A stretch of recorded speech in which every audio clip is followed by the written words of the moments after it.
I wanted to do a short video to save some of you folks out there the hassle of trying to seal a specialised Roubaix Pro tubeless tyre. Unfortunately, I've spent about 20 hours messing about with this tyre, and I'm not exaggerating. I know some tyres from the sidewalls leak, and quite frankly I think that's unacceptable. I don't care what they are, super, cross-country, lightweight, MTB tyres, road, I don't care, they shouldn't be leaking from the sidewalls.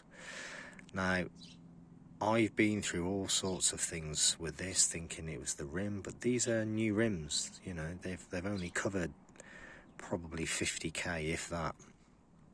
And I had some Schwalbe G1s on this, 35mm, and I've had 40mm on them as well, just messing around over the last couple of weeks trying different tyres. So I've used the Schwalbes for quite a while, never had any problems with them, but I thought I wanted to go with something a bit narrower and faster. So, enter these. Fast, they are fast. I'm going to be honest, I'm using them as a gravel tyre, sort of 50% road, 50% gravel. And I inflated them up. I'm pretty experienced with tubeless tyres, MTB ones on the gravel bike, so it's not like I don't know what I'm doing.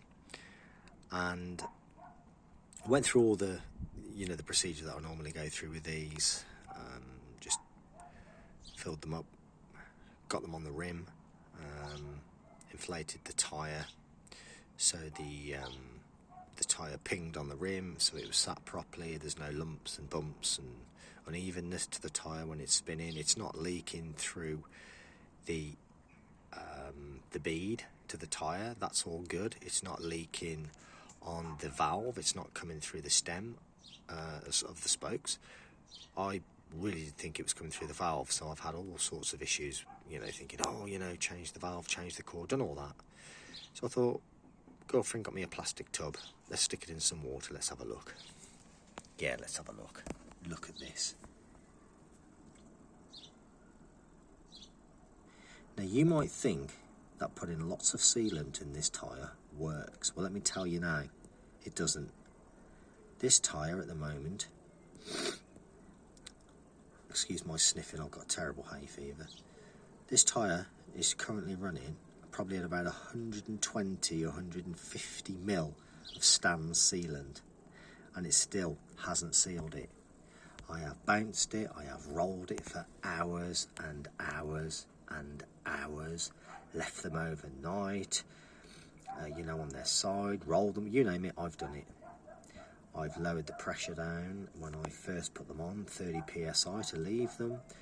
At the moment, I've inflated them up to 70, just to highlight how bad this is.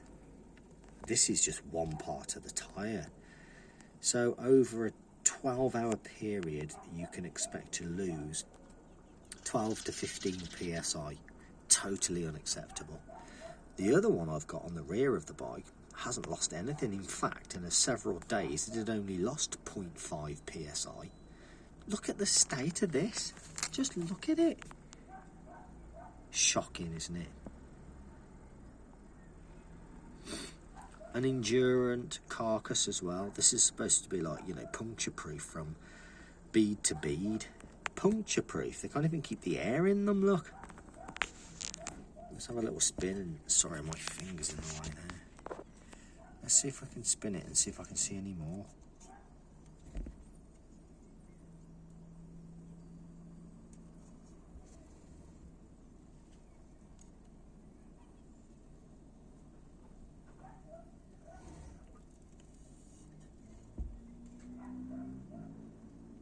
Terrible. Honestly, I've been like pulling my hair out with this.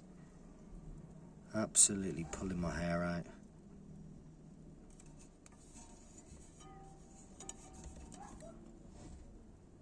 Oh, there was a bubble there then.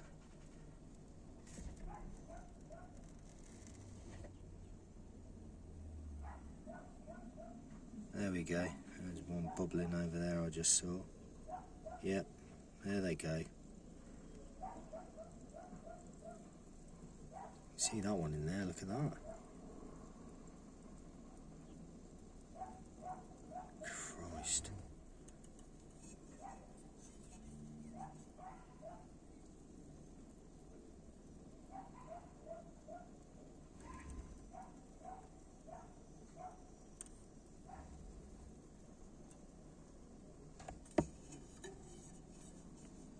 Not good.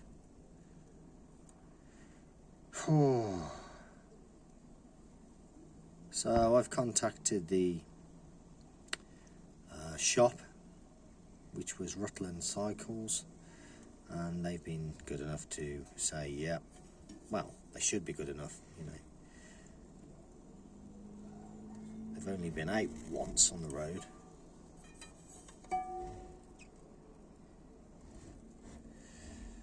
Anyway, I thought I'd make this little video just in case, you know, you were having problems like me and thinking you were going mad, you were doing something wrong, but you're not. They're knackered. Stay safe, folks.